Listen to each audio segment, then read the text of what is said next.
Monday. I'm doing pretty well. I have a funny story to tell. Oh, I'm ready. Thank you for saving Um, it uh, till the podcast. yeah, I actually purposely saved it for Yeah, when I we were had a recording. feeling because we talk all the time and she hasn't told me the story yet. Okay, so what's funny because today's episode is about overthinking. And I was thinking about like, oh, what are the situations like I overthink about? Like a lot of times it can be like work related or interaction related, right? So I really fucked up with scheduling something this past week that on Saturday somebody emailed about a meeting for this Monday or Tuesday. I wrote back, I thought it was Sunday, so I was like, "Hey, how about tomorrow at 10?" Thinking that it was Sunday and tomorrow I meant Monday, right? I do not work on Sundays. This person was like, "Yeah, no problem. Tomorrow at 10, great." They wanted to get in as soon as possible to talk about something. Um so then Sunday at 10 a.m., 10:05, I get a text saying, "Are we still good?" And I was like, "Oh fuck." Yeah. I totally fucked it up. I felt so bad. This person had been like waiting on this Zoom link, like very right. Like I felt horrible. I was overthinking. I got really engaged. Millie could sort of see I was stressed out, and she's like, "What's happening?" I was like, "Oh, mommy made a mistake at work. She's emailing to make it right, but like we make mistakes all the time. Whatever. Okay." So later that afternoon, we head to Boo at the Zoo. Of To go. course. Yes, of course. The normal because I'm a mom. Yeah, yeah. On Sundays we go. On Sundays in October they have Boo at the Zoo where it's like trick or treating for the little kids, and Looks so you fun. get yeah right. It was actually a blast. She had a great time. Right, so she gets her little costume on. We get to the park, and I was like, "Oh, hold on, mommy messed up. Your wings. Let me straighten them." She was a butterfly, and she goes, "Yeah, just like you messed up at work." Ooh, roasted. And I was like, "Yes, in Wow. fact, you are right. Just like mommy messed up She's at work." good. She really knows how to call you out. And so That when one. you are called out by a 3.5-year-old, it makes you think that it's kind of funny and all this overthinking wasn't necessary. But that was what would have probably turned into a bit of a spiral 5 Yes. years ago. So how did you stop it? Like how did you because I think we're going to answer a ton of questions Yes. today. But cuz you mentioned, it would have turned into a spiral 5 years ago. So clearly you've implemented certain things that have been very helpful for you. So one of those is I just it before something I would have done would be like to over respond. Right? I'm really sorry. I fucked up. Oh my goodness. Like, here's what I can do. Right. And so, like, now my thing is like, I'm just going to send one response. Mhm. I made a mistake, misread my calendar. Here are the times I can do this week. Let me know if it works. Thanks for your understanding. And so I still felt anxious inside. And, but what I was worried about, right? Like, where my thought would have gone was like, now this person's going to be upset with me. I'm overthinking it. Like, oh, now I'm never going to get this meeting, which, like, that's not how life works. People make mistakes all the time. But for the most part, people are lovely Yes. about making mistakes. But my fear is that someone's going to flip out at me. Right. There's going to be some repercussions or I'm going to get in trouble. That's like a bit of a trigger for me, Mhm. getting in trouble. And so I think a part of it was like talking myself down with that internal monologue we've talked about before about like, you fucked up and it's okay to fuck up. And like, we're just going to move forward from here. Yes.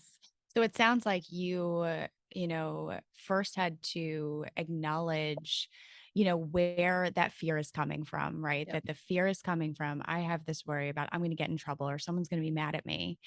And to be able to acknowledge that and say, okay, is that actually true? Or if that is Mhm. true, how am I going to manage that? How am I going to manage my emotions connected to it? It also sounds like there is a necessary development of like self compassion, right? That like you're human, you are going to make mistakes. Whereas, overthinking in the past may have come from, obviously, I'm talking in generalities because Yeah. we all overthink things. But may have come from like, oh, I made a mistake. I'm bad. There's a lot of shame around, I've done something wrong. I'm going to get in trouble, right? That there's a lot of shame and kind of this inability to allow ourselves to just be like, I am human, right? These things happen. It's okay that this happened. Now, what am I going to do with this? Yeah. And I think one of the things we've talked about before is one of the reasons why we hyperfixate on overthinking is because we think if we keep thinking about it, we'll figure out a solution, right? Yes. Like if I keep thinking about it, I'm going to figure out a way for this person to not be upset with me. But like most things in life actually don't need a solution. Sometimes they're just feelings we have to work through. Yes. And so, but this overthinking is like, I'm going to solve this, or I'm going to figure this out, or I'm going to figure out the perfect line of how to respond to this person versus this interaction for next time, right? Like, Right. it's all about like, there's a point of overthinking. I don't think it's pointless. There's a reason behind it. It's just not necessarily a helpful or logical reason. Yes. I think we also go into this sense of like, okay, I put this out there, like I made a mistake or I said something. And now their reaction, their feelings about it, their response to it is out of my control. Yeah. And so overthinking becomes the thing that you have control over at in an environment or experience where their response or their feelings about it are so out of your control, right? Like, Hmm. what can I do? What can I take control of? But the fact of the matter is, when you overthink something, it doesn't change the fact that you're not in control over how the other person feels about it or how they're going to respond to it. Yeah. And so I think it's maybe our brain's mechanism of trying to protect us or trying to take control of a situation that we're actually out of control of at Yeah. that point. And so the question isn't, how do I take control of the situation that I'm out of control of? It's when this person responds, however they respond, how do I want to manage this, right? Like, how am I going to move forward with this? As opposed to, I need to take control of a situation that's out of my control, because that just leads to more overthinking and we're trying to control something that's actually just out of our control. Yep. I love that. So should we do okay, wait. Well then you have to now be vulnerable too because Yeah, I yeah. embarrassed myself. And Yes. vulnerability is an embarrassment. Hold on, let me reframe Yes. that. Let me frame Reframe. that. I was vulnerable. Now you have to be Yes. too because I am punishing you. Okay. And I love that. so tell I'll me take it. about a time you really overthunk. Is it Overthunk. Overthought. I overthought? like I like overthunk better though, it just feels didn't get a lot of sleep last night, you know. Yes, my child is not sleeping. But so After this podcast, you're gonna overthunk the fact that you said overthunk. all right, thunk it to me, baby. What was the time that you overthought or a subject that maybe you find yourself overthinking about or something how it relates to you? I think that's something I really struggled with maybe in my 20s more so was like things that I would say in a social situation and then would overthink afterwards if I hurt someone's feelings or if I, said something that, maybe once again, I think it was a lot around like offending someone else or saying something that was maybe like too much, or there was always a worry about how maybe I came off in a certain situation. Did I handle that correctly? Did I handle that okay? Um, so I would say I can't think of specifics because I'm sure it happened so many times that a lot of my overthinking came with social situations and Mhm. my reaction to that or the way that I handled that was to take myself out of social situations, I just become I'll just because avoid this. I would just avoid them. No, but I think that's pretty common when you're someone who is more introverted, who's used to expressing themselves internally. And when you're in social situations, you're expressing yourself externally, of course. And so it's so much easier to question. And I think another thing, I mean, I would say a huge thing that I overthought at the beginning was the podcast, thinking about the things that I said. Did that make sense? I think that that was a huge transition to be able to say, like, no, but that came with time, Yeah. and it came with experience and it came with me feeling more confident in the podcast. Same thing with social situations, feeling more comfortable with myself. I said this, if it hurt anyone, they will let me know and we can work through it together, just to once again give myself some self-compassion and understanding that I'm human, and just becoming more comfortable with who I am as a person. Yeah. So I think that that in and of itself has helped me a lot with overthinking, but I have really struggled with overthinking probably a ton in my 20s and, growing up too. So I know it wasn't Okay. specific, but yeah, No, I thought it was beautiful. thank you. Don't overthink it. I'm overthinking it now. Overthunk it. Overthunk and done. Overthunk me, baby. Um, okay, so let's do some questions. Yes. Dealer's choice. Dealer's choice. We're gonna say that every time. Now we don't, but I still don't really entirely know what it means. No, no, we're not gamblers. What is your overthinking protect you from not thinking about? Wow. I think it's protecting when we overthink, we're focusing on figuring out a solution or change. And so I think what it's not thinking about is radical acceptance Mm. and just sitting in distress. And so I think it's not necessarily about protecting you from not thinking about, but I think it's a lot about protecting you from not feeling. Yeah. It's a really great way to numb. I Even though think it's that totally distressing on its own. Like it's not like yeah, it's yeah, just yeah. like a wonderful, cool at the spa numb. Wonderful, cool at the spot. 100%. Right. Yeah. So, because when you're protecting yourself from deeper feelings and you never touch on those deeper feelings, right, your coping mechanism of overthinking is going to keep kicking in and then you're going to be overthinking it nonstop, right? It's Yes. going to keep happening. Someone asked a question. I hope I can find it quickly. Um, Hold Oh, I want to know what on. it is. I'm so curious. It was something about their relationship. I don't know if it's added in here. But I, like, looked at it real quick. Anyway, I'll just say it. It was something like, I'm in a good relationship, but I keep Uh-huh. overthinking, um, whether this is the right relationship or, like, but I'm really happy. And so, like, that I wanted to touch on that with this piece of it is that, because when they said this, it was, "Oh, I'm in a really great relationship." Like, the immediate response was to go right into, like, "Things are great." My question would be like, what are you not allowing yourself to address in the relationship that Mhm. maybe aren't so great, right? And that it's okay to have things in the relationship that you're struggling with. But from how the question was phrased, and I don't think it's in here, it sounded like there was this propensity to frame everything's wonderful. I don't know why I overthink, as opposed to like relationships are great, but they can also be really hard.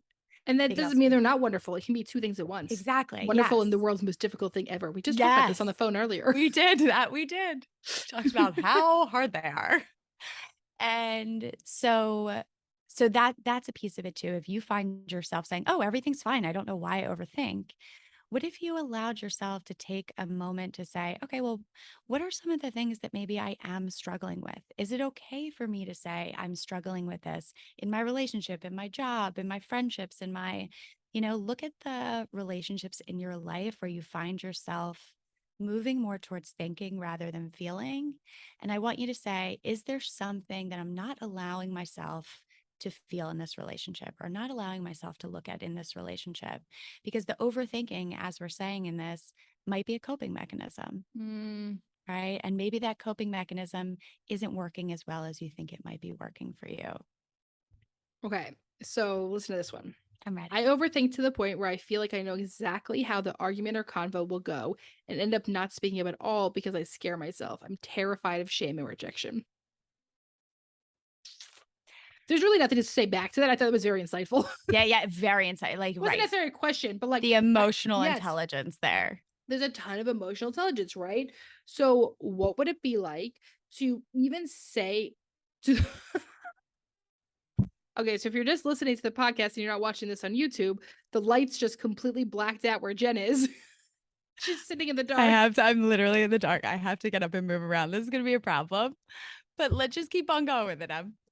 Yeah, okay. So here's the thing. There is so insanely insightful what this person is saying, right? I overthink they know exactly what they're doing. Here's what I'm doing. Here's how it's affecting me. They say I end up not speaking up at all. And they're terrified of shame and rejection, right? There's the fear. They're able to sit here and have the insight and awareness. The action is what comes from saying, I am going to choose to end up to speak up no matter what horror story I've told myself. A great technique you can do for this is yes, you can have all these projections, but what's actual worst case scenario? Worst case scenario is alien invaders that look like George Washington come down from the high heavens. They eat your brain and then they devour all the plants on this earth and they just make a bunch of owl pellets all over the place, right? Like that's like a worst case fucking That is, scenario. and right. There's no other worst case scenario There's besides that no one you just that. listed. Okay, that's worst case scenario. So every time you start to think, you can say, "You want to know what? I bet what won't happen is that aliens that look like George Washington will not come from a different planet and eat my brains out right now." Right. So whatever that means is anything else I could survive. And when I give myself something else to overthink and think worst case scenario about, I can say that probably no matter what else happens in this conversation, it might suck.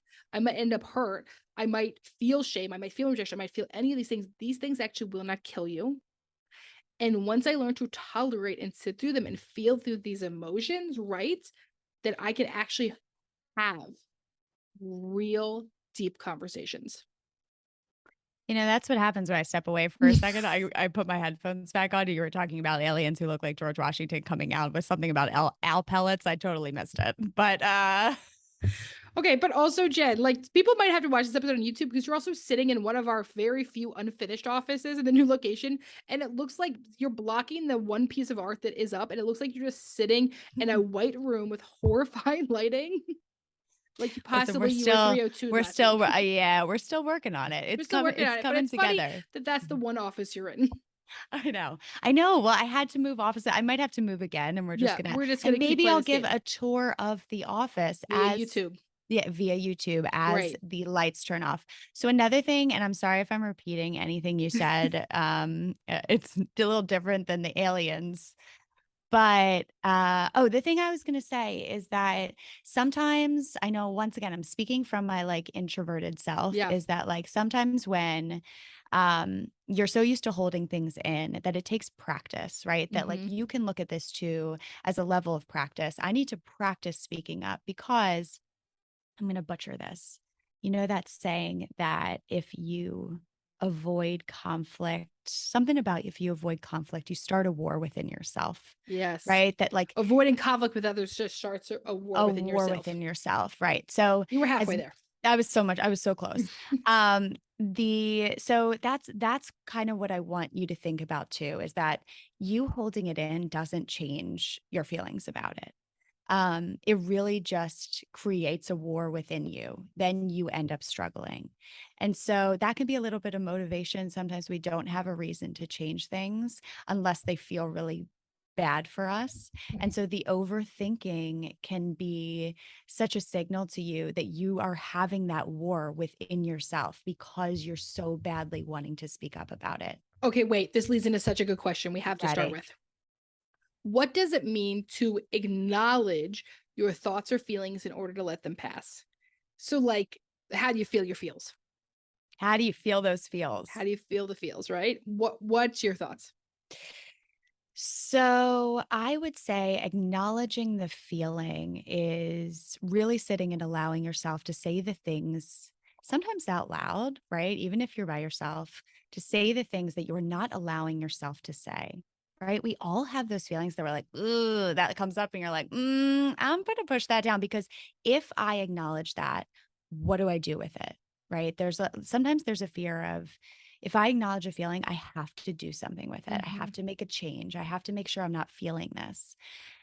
But you can acknowledge a feeling, right? Like, oh, like at this moment, I'm really unhappy in my relationship, right? Like I'm really unhappy with like what's going on.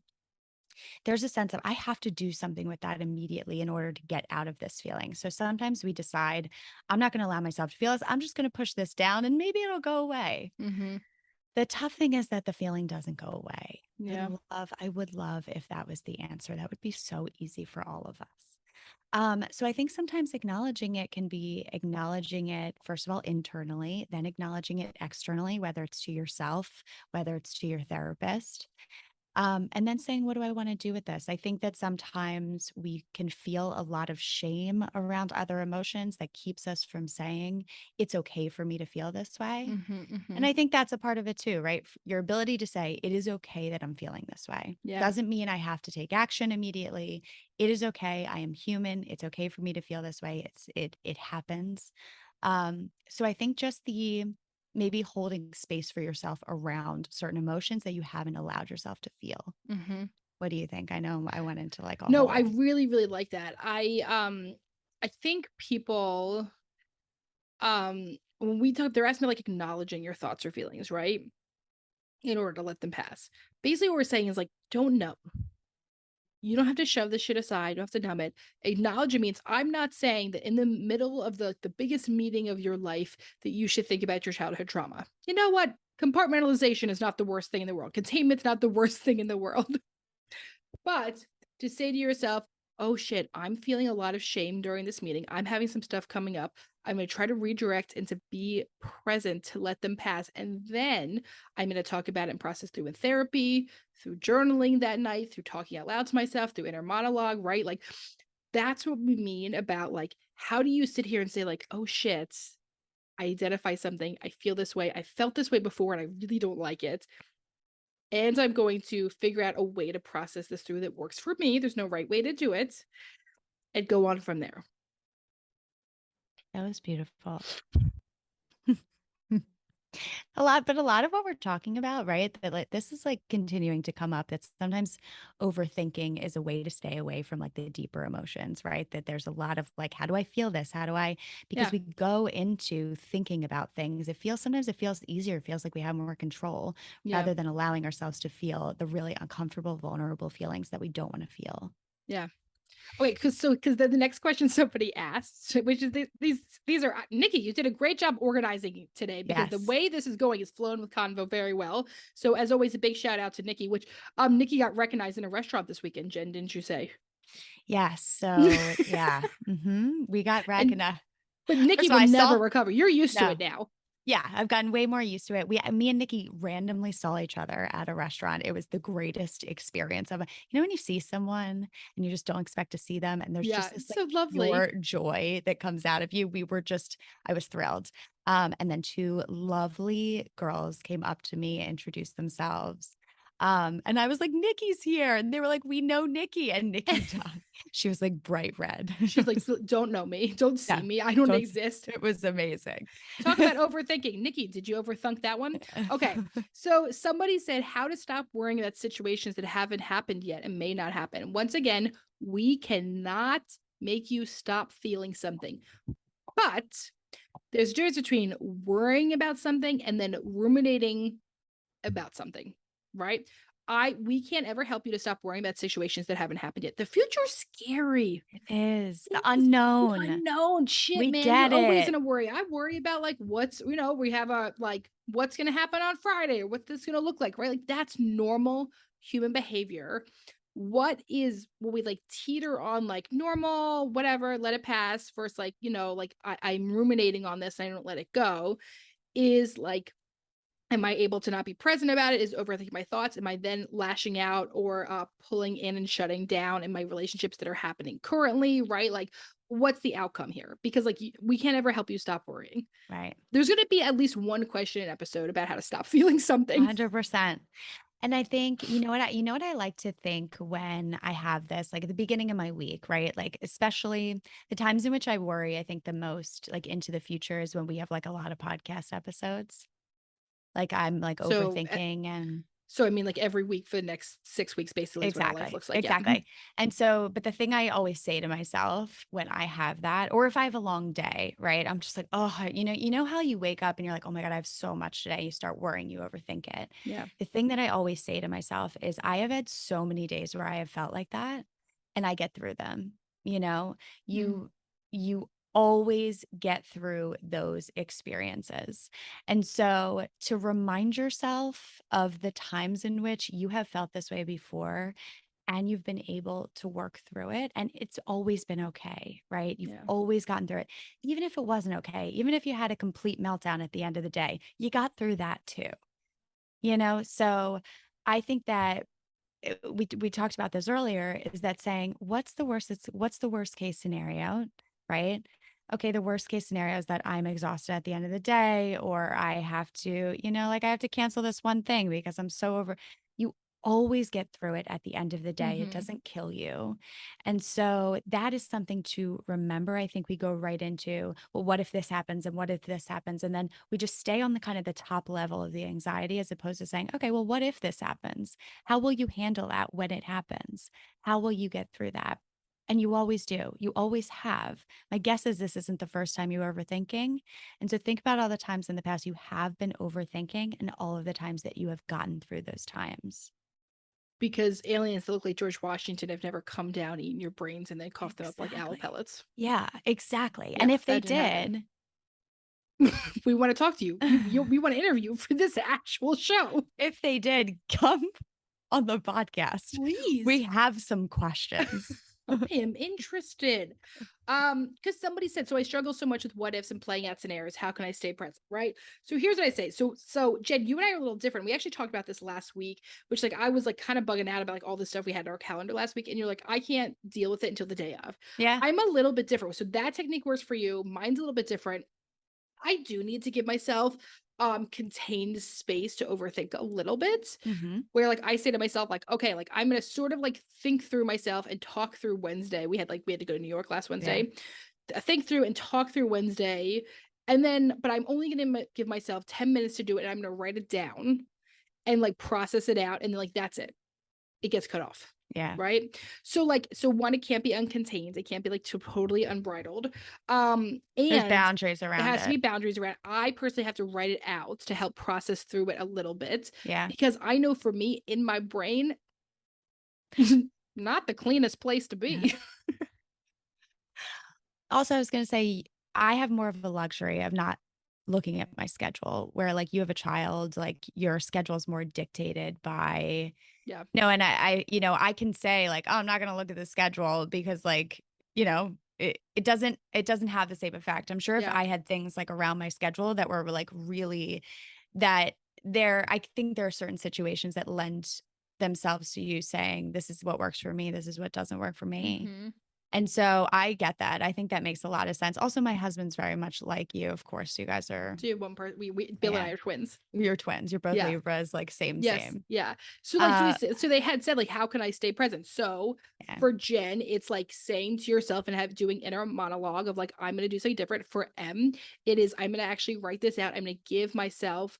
I give myself. I do give myself space to do the what ifs and play out yeah, the scenarios. And then I cut it off. yeah. But when we say like stay present, part of it is a lot of inner monologue work. Oh, I noticed that I've just spent 30 minutes inside totally like just thinking through this stuff. Like you ever have like after an interaction with someone, you think through all the things you would say, "Oh my gosh, right? Okay, when we were doing the second addition to our to our Westchester space, and we had ordered 5 desks. We have to order in bulk when we do this. This You know the is story such I'm a gonna good tell. story. Okay, so when we do these offices, we have to order in bulk, right? So we order like 5 of the same desks, and like 5 of the same chairs, and like you have to do all these things at once. I am sure it is very fucking annoying for delivery drivers. I have no doubt.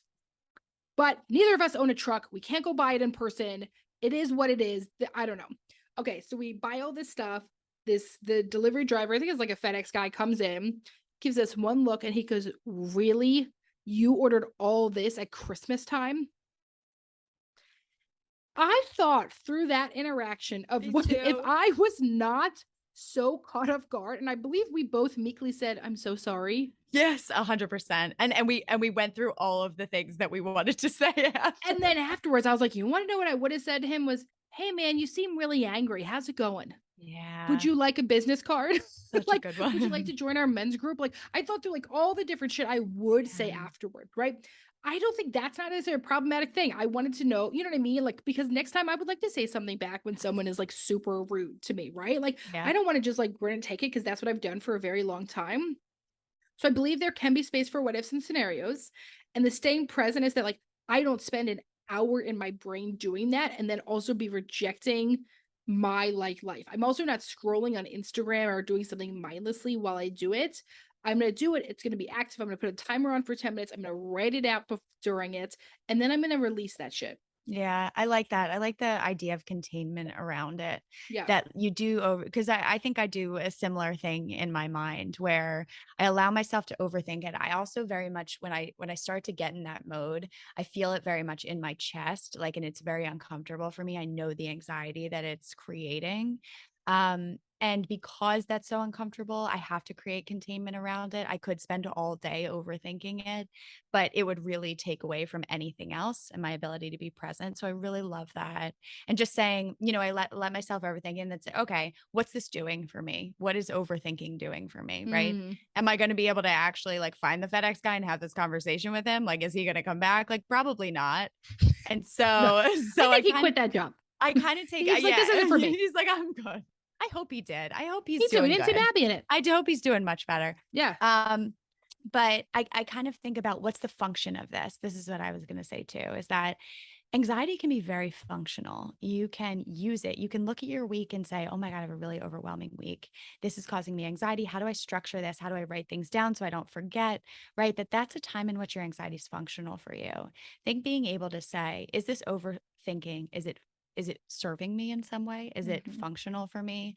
If it is, then use it, like sit down, write your schedule out, allow yourself to overthink it. If it's not allowing you to change the situation, that's where you can really put boundaries around it. Is this actually serving me? Am I actually going to be able to do anything with this overthinking? If not, then that's where you can put it away. Yeah. Oh, I like that. I like that way of thinking about it. Yeah, Okay. I really like this question. I'm ready. Why do we try to predict what other people think of us? Because it's safety. Yeah. It's security. Why the heck when we of course, I would love to know, like, that I'm safe and secure in all of my relationships. Hmm. But also sometimes people think nasty stuff about us, and, like, I think nasty stuff about, like, my husband sometimes, and, like, that's just called normal marital hatred, like, Yes. like, it Yes. doesn't mean, like, it's actually normal to have, like, a "What a fucking asshole," like, Yeah. thoughts, and, like, one of the reasons why it's, like, helpful that we can't read other people's thoughts is, like, thoughts don't actually mean that's how someone feel towards us. It's not big picture, it's Yes. personal.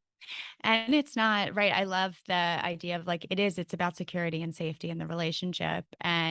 But once again, like even if someone thinks something about you, it doesn't dictate who you are. You can Yeah. have five different people thinking five different things about you. And I think sometimes when we're not fully rooted in ourselves, that we can look for external validation in other people, and it takes us to saying, well, I want to know how this person feels about me so that I can know how I feel about me, as Mhm. opposed to I know how I feel about me, how this person feels about me is about them. And it's not going to change how I feel about myself. Ooh, okay, that's Oh, gonna lead us right into Dear Em and Jen. yes, let's do it. Okay, because that is a perfect segue. You ready? You're welcome. Dear Em and Jen, thank you, You're welcome. my darling. Yeah. Dear Em and Jen, I'm an extrovert and I love hosting events and going to social, I love hosting events and going to social events. But oftentimes, whether it's friends, families, or in-laws, I overthink my interactions. Example, what if what I said offended this person or was taken the wrong way? Why did I even say this?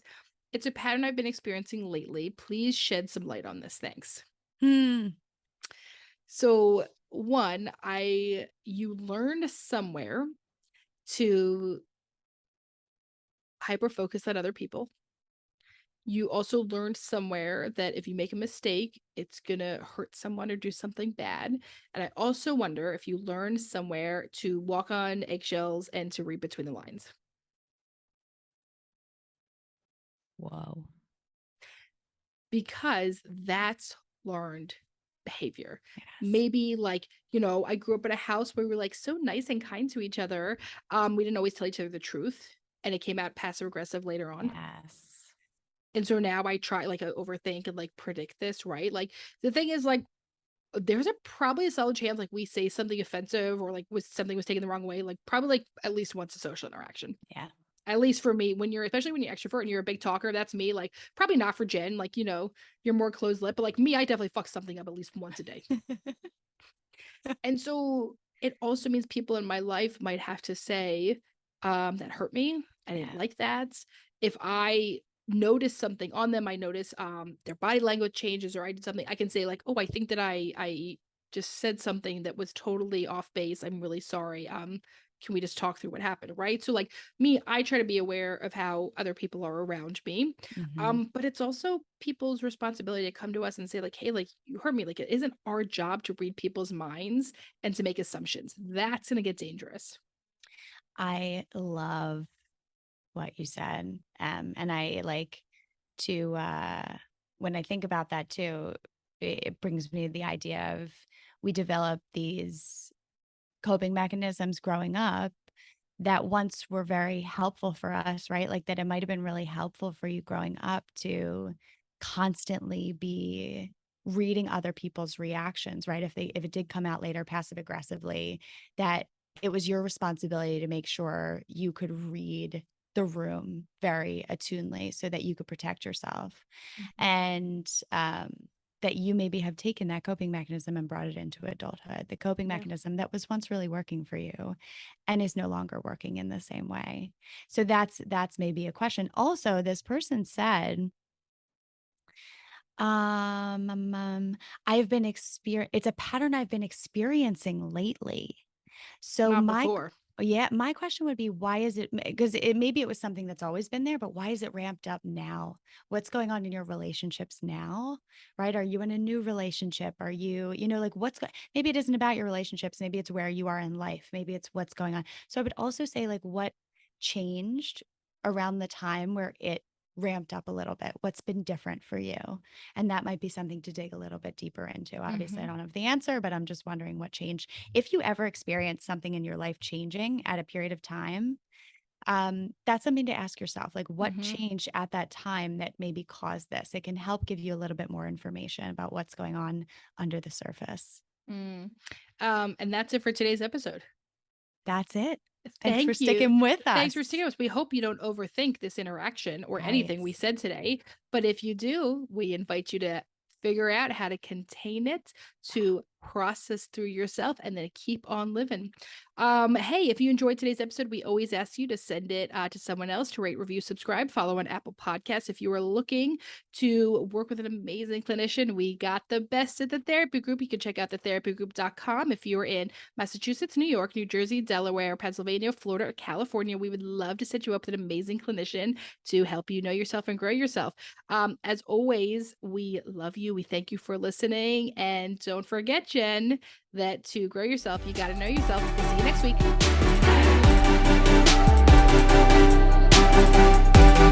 Bye.